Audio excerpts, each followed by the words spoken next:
అన్ని వేదాలు ఏ లక్ష్యాన్ని ఉపదేశిస్తున్నాయో, ఎందుకోసం అన్ని తపస్సులు అనుష్ఠింపబడుతున్నాయో, ఏది కోరి బ్రహ్మచర్య వ్రతాన్ని పాటిస్తున్నారో, ఆ లక్ష్యాన్ని పొందడానికైన మంత్రాన్ని క్లుప్తంగా ఓం అని మనం చెప్పవచ్చు.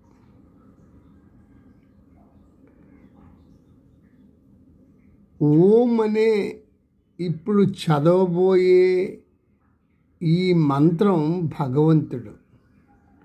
ఈ మంత్రం సర్వోత్తమమైనది.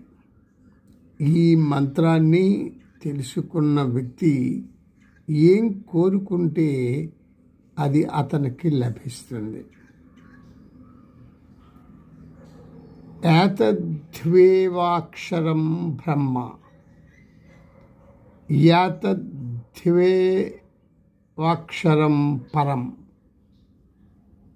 యాతద్ధ్యేవాక్షరం జ్ఞాత్వా యో యదిక్షతి తస్య తత్.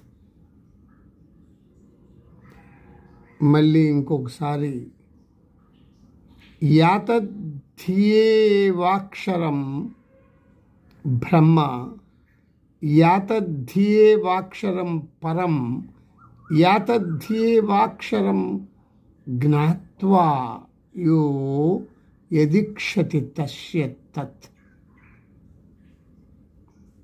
ఓం అనే ఈ మంత్రం భగవంతుడు. ఈ మంత్రం సర్వోత్తమమైనది.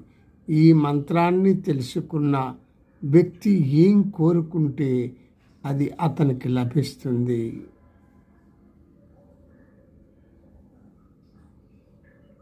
ఇది మీకు చెప్పాలనుకున్నాను.